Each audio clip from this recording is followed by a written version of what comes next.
오늘의 말씀은 기름 부음 받은 사울이란 제목으로 같이 은혜 나누기 원합니다.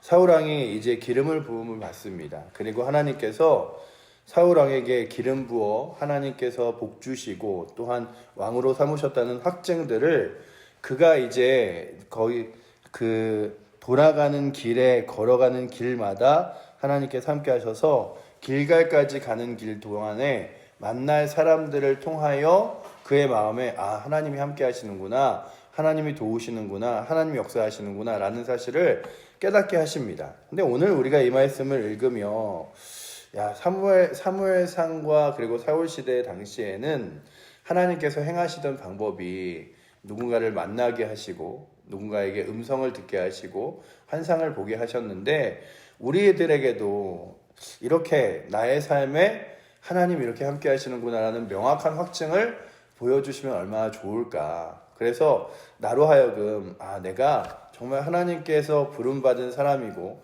하나님의 일을 하는구나 라고 하면 좋겠지만, 우리들에게는 때때로 이러한 증표들을 누군가가 말해주지 않잖아요. 이렇게 누군가 어디 가면 누굴 만날 것이고 어떻게 될 것이고. 그런데 저희들에게는 더 분명한 확증이 있습니다. 이것이 무엇이냐 하면 우리의 손에 쥐어진 성경인데, 하나님 말씀을 읽으며 사울의 이야기를 읽고, 그리고 또한 사무엘의 삶을 보고 다윗의 삶을 보고, 그리고 때로는 예수 그리스도가 이 땅에 오신 말씀을 읽으며 이 말씀들을 우리 손에 주어진 이유는 뭐냐 하면, 이렇게 행하신 하나님이 너의 삶 가운데도 함께 하실 테니 결코 두려워하지 말고, 또한 하나님의 함께 하심과 역사하심을 확실하게 믿으며 걸어가라고 하는 것이라면, 오늘도 이 자리에 새벽에 나오신 여러분들과 저에게 이 성경의 말씀들을 따라 그래, 나의 삶에도 분명한 확증을 보여주시면 좋지. 그런데 그렇게 보여주실 때도 있어요. 때로는 누군가를 만나게 하시고, 때로는 누군가의 음성을 통해서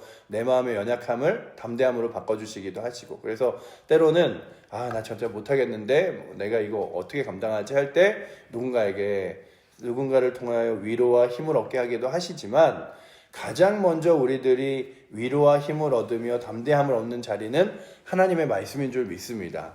그래서 그 말씀을 붙들고 날마다 말씀을 읽으시면서, 이것이 그냥 역사 속에 있었던 사울의 이야기고, 그리고 사울과 함께 하셨던 하나님의 이야기가 아니라 나의 삶 가운데 함께 하시는 하나님의 말씀임을 기억하며 오늘도 그 말씀을 따라 힘을 얻고 걸어가실 수 있는 은혜가 이 새벽에 나오신 여러분들과 저에게 있기를 축복합니다. 아멘. 사울왕이 이제 기름 부음을 받습니다. 그게 10장 1절에 나오죠.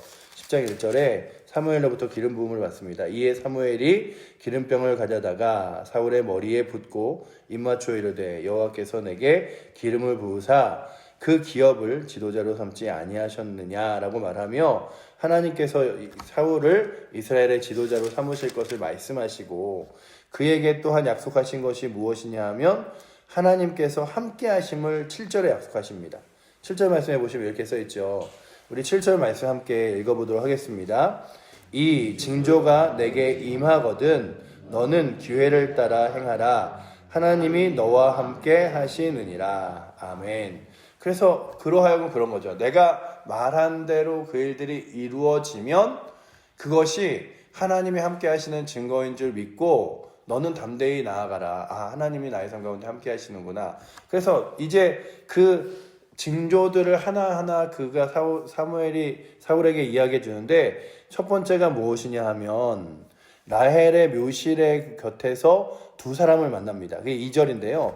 두 사람을 만나는데 그 두 사람들이 무엇을 말하냐 하면 암나기들을 찾았다고 이야기하며, 그가 계속해서 걱정하던 문제, 잃어버렸던 문제에 대한 회복을 말씀하십니다. 그래서 보시면 중간에 이렇게 써있죠. 라헬의 묘실 곁에 두 사람을 만나리니 그들이 내게 이르기를 내가 찾으러 갔던 암나기들을 찾은지라 라고 말씀하십니다. 그래서 그로하여금 가장 큰 걱정거리인 잃어버린 암나기를 회복하게 하시면서, 또한 이스라엘 나라로 하여금 다시금 무슨 말씀을 하시냐 하면, 네가 왕이 될 때 잃어버린 땅을 다시금 회복하게 할 테니 걱정하지 말고 두려워하지 말고 하나님이 함께 하심을 믿으며 걸어가라 라고 말씀하십니다.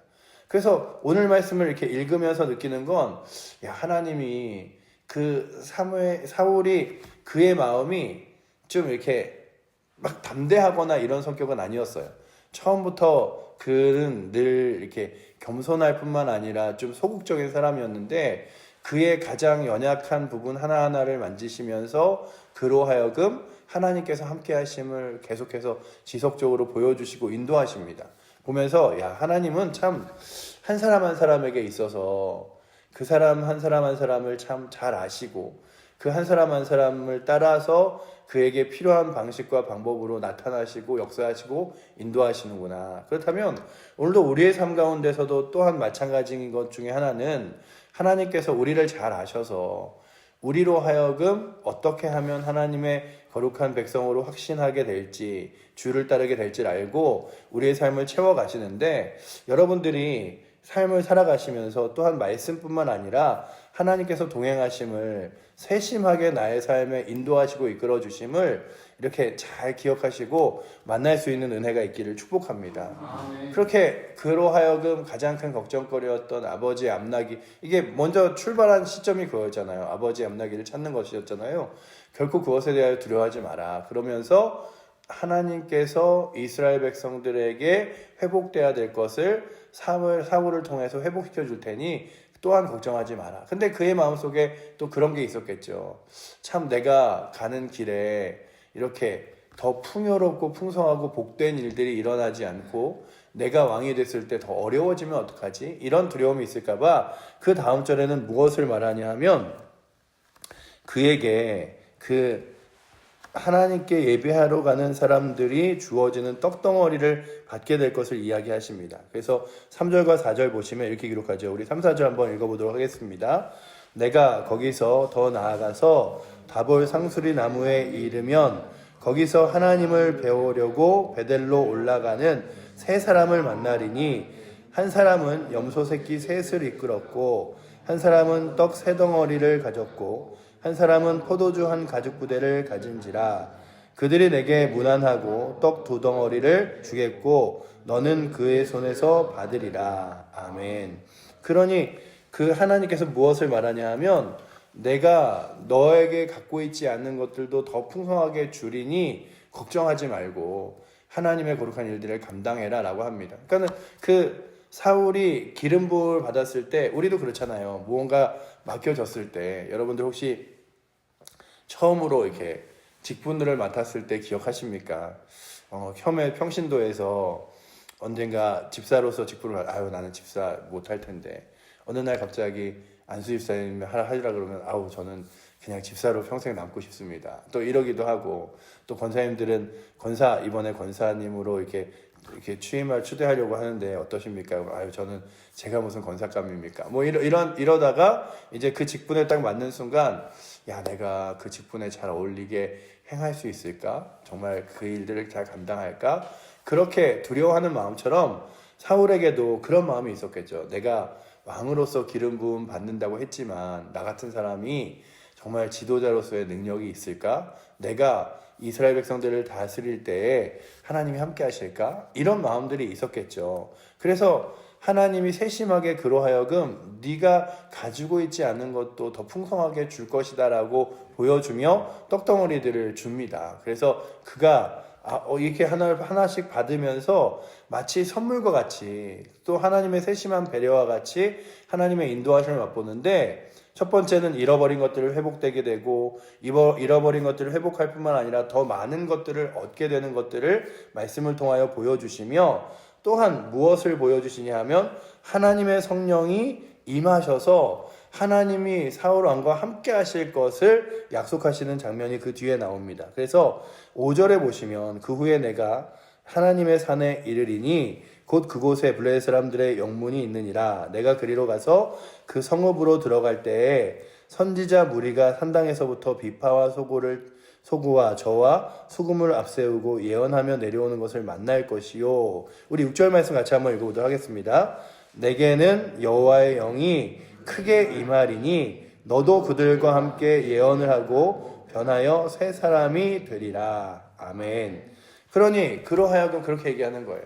너 잃어버린 거 다 찾게 해줄 뿐만 아니라 더 있는 것까지도 내가 채워줄 것이고 또한 그 모든 일을 할 때에 하나님의 거룩한 영이 함께 함으로써 그 일들을 이겨낼 거야. 그러니까 내가 무엇이 간데 잃어버린 것들을 찾고 더 얻고 할까? 그러니 하나님께서 함께 하시고 하나님께서 역사하셔서 그 일들을 감당할 수 있게 됨을 사울에게 보여주시는데, 그러면서 오늘 말씀의 이 본문은 어디까지 나가냐 하면 사울이 넘어질 것을 또한 그에게 다시금 경고하듯이 그로 하여금 무엇을 말하냐 하면 사무엘이 올 때까지 기다렸다가 하나님께 예배할 것을 말씀하십니다.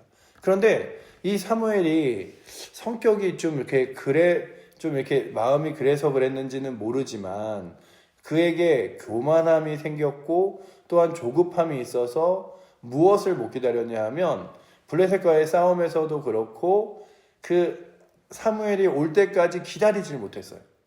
그리고 이렇게 사람들이 막 이렇게 군중들이 몰아서 얘기를 하면 그것을 아니다라고 말하면서 하나님 말씀은 이거야라고 말한 게 아니라 사람들이 이렇게 하자 그래서 좋은 이렇게 재물들을 하나님이 전쟁 가운데 나아가서 모든 것들을 다 취하지 말라. 왜냐하면 그 전쟁 가운데 있는 것을 이방의 것이니 그 모든 것으로 아무리 살찌고 풍성한 소고 나귀라 할지라도 갖지 말라 그랬는데 좋은 것들을 취했어요. 그래서 사무엘이 그러죠. 하나님께서 아무것도 갖지 말라 그러셨는데 뭐 하는 거냐 그랬더니 백성들이 이것은 좋은 것이니 하나님께 예배하고 하려고 쓰자라고 말하면서 그 사무엘이 자꾸만 사람들의 목소리에 신경 쓰고 또 조급해지고 교만해지는 것들을 바라보면서 가장 먼저 사무엘에게 기다리는 연습을 시킨 것 같아요. 그래서 8절에 보시면 오늘 말씀 8절에 이렇게 써있죠. 너는 나보다 앞서 길갈로 내려가라. 내가 내게로 내려가서 번제와 화목제를 드리리니 내가 내게 가서 내 행할 것을 가르칠 때까지 7일 동안을 기다리라 라고 이야기하십니다. 그래서 일주일을 기다리게 만듭니다. 그로 하여금 왜 사무엘 안 와? 이러면서 7일을 기다리게 하시는데 결국 사울이 무너진 게 13장에 나오는 기다림에서 무너져요. 기다리질 못해요. 사무엘이 올 때까지 기다렸다 전쟁을 해야 되는데 사무엘이 정말 전쟁이 막 코앞까지 와 있고 사람들은 이거 어떡합니까? 막 두려워하기 시작하자 그냥 후다닥닥 예배 드려버리고 제사 드려버리고 전쟁 가운데 나섭니다. 예배가 드렸잖아 이러면서 나갑니다. 그러니 오늘 말씀에 있는 이 10장은 사무엘에게 기름을 부어 그에게 함께 하실 것을 약속하고 복 주셨을 뿐만 아니라 그가 넘어질 것을 경고하여 다시금 하나님의 말씀을 기다리는 것까지를 말씀하시는 장면인데, 이 말씀을 읽으면 우리가 다시금 우리의 삶에 적용할 점이 있다면 그래, 하나님이 나의 삶에도 세심하게 인도하시고 이끌어주시고 때로는 내가 넘어질 것에 대하여도 경고하시고 말씀하시는데 그 말씀을 나는 얼마나 귀담아 듣고 또한 그 말씀을 따라 얼마나 나는 확신 있게 행하는가에 대하여 말씀하신다면 오늘도 이 성경을 읽는 여러분들과 저에게 세심하게 인도하시는 하나님 때문에 날마다 확신을 가지고 믿음으로 살아가실 수 있기를 축복합니다. 그래서 하루하루를 살아가며 우리가 삶을 돌아보면 무엇을 깨닫게 되냐면 하나님이 이렇게 인도하셨구나. 하나님이 이렇게 역사하셨구나. 마치 사무엘이 하나님이 여기까지 인도하셨다고 하며 에베네셀의 하나님을 고백하듯이 오늘 우리의 삶에서도 뒤돌아볼 때마다 무엇을 느끼냐 하면 하나님이 이렇게까지 인도하셨구나. 내가 기도하는 기도 그냥 기도하고 들어주시지 않는 것 같고 오랜 시간 오랜 세월 그냥 나 혼자 힘들어하는 것 같았는데 시간이 지나고 보니 이렇게 응답하셨구나, 역사하셨구나, 이런 것들을 경험하게 됩니다. 그러면서 느끼는 건 하나님이 하나하나 나의 삶 가운데 세심하게 인도하시고 이끄셨다는 것이라면 오늘도 여러분들의 삶에서 이 하루도 세심하게 역사하시고 이 한 주도 세심하게 인도하실 주님을 믿음으로 붙잡고 오늘도 믿음의 길을 걸어갈 수 있는 은혜가 이 자리에 앉아있는 여러분들과 저에게 있기를 축원합니다. 뿐만 아니라 내가 가장 약하고 부족한 부분에서 때로는 하나님이 경고하시고 말씀하실 때 내가 자꾸만 들려오는 음성들이 있을 때 그냥 나는 원래 성격상 그래, 이런 게 나는 상황상 그래, 이게 아니라 나로 하여금 오늘도 겸손하게 조심하고 또 기도함으로써 나아가야 될 부분은 무엇인가를 보셔서 이 사울에게는 기다림이 너무 약했어요. 그래서 근데 제가 그 13장의 말씀을 읽으면서 느낀 건 나 같아도 못 기다리겠다. 막 전쟁 그 블레셋 군인들은 막 코앞까지 오지, 함께 있는 이스라엘 백성들은 이제 못 견디겠다고 하지. 그런데 그 상황에서 이제 사무엘은 딱 와갖고 그러는 거죠. 왜 안 기다렸냐? 그러는 거죠. 근데 잘 생각해 보면 하나님보다 블레셋을 더 두려워하는가? 하나님보다 더 백성들을 두려워하는가? 아니면 하나님을 가장 크고 귀한 분으로 기다리고 또한 그를 신뢰하는가에 대한 문제에서 결국 사울은 무너졌던 것처럼 저와 여러분들이 쉽게 무너지는 부분들이 있습니다. 그 부분까지도 오늘 말씀의 8절이 사울에게 경고하듯이 또한 알려주듯이 보여준다면 오늘도 우리의 삶에서 그렇게 말씀하신 하나님 앞에서 내가 잘 넘어지는 부분, 내가 연약한 부분, 내가 때로는 잘 교만해지는 부분들을 주 앞에 내어 맡기고 오늘도 넘어지거나 아니면 시험 드는 것이 아니라 은혜 안에 거할 수 있는 귀한 은혜가 오늘도 이 자리에 있는 여러분들에게 있어서 혹여나 여러분들이 잘 실수하고 넘어지는 부분들이 있다면 기도의 자리에서 주님 오늘도 나를 붙드시고 이끌어 주셔서 주님 의지하며 승리하며 나아가게 해달라고 구하는 귀한 날 되시기를 축복합니다. 그래서 사무엘을 통하여 사울에게 기름 부어주시며 그에게 주셨던 확신, 그의 삶을 인도하시며 말씀하셨던 능력이 오늘도 이 자리에 있는 여러분들에게 있어서 그래 하나님이 내게 그냥 직분만 주신 게 아니라 하나님의 자녀됨만 주신 게 아니라 하루의 삶만 주신 게 아니라 그 모든 삶을 인도하실 것을 약속하셨기에 그 주님 붙들고 나아가야지 라고 마음 먹으며 주님과 함께 오늘도 동행하시는 여러분들과 제가 되기를 축원합니다. 기도하겠습니다. 사랑의 하나님 감사합니다. 참 사울이 이제 길갈로 갈 때까지 만났던 사람들을 통하여 그의 마음에 하나님이 함께 하시고 하나님이 회복하시고 하나님이 풍성케 하시며 역사하실 것을 보여주셨듯이 오늘도 아버지 하나님 우리의 삶과 이 말씀을 통하여 하나님 역사하시고 인도하심을 깨닫게 하시고 또한 그 하나님의 귀한 손길과 능력을 오늘도 신뢰하고 의지하며 나아갈 수 있도록 붙들어 주시옵소서. 때로는 우리가 연약하고 부족한 것들을 하나님이 보여주실 때 그냥 아버지 하나님 지나가는 것이 아니라 나의 연약함을 주 앞에 내어놓고 아버지 하나님 주님께서 내게 붙들어 주시고 이끌어 주시도록 나의 연약함을 내어 맡기며 나아갈 수 있는 은혜도 주시고 특별히 오늘도 귀한 말씀 앞에 서듯이 우리의 삶의 자리가 또한 예배가 되어 주님과 동행할 수 있도록 인도하여 주시며 우리 사랑하는 칠보제일교회 성도들 각자의 처소에서 오늘도 살아갈 때에 주의 손길로 붙드사 강건하도록 또한 아버지 평안하도록 건강하도록 인도하시고 이끌어 주시옵소서. 오늘도 우리의 삶을 이끄실 주님 의지하며 살아계신 예수 그리스도 이름으로 기도드립니다. 아멘.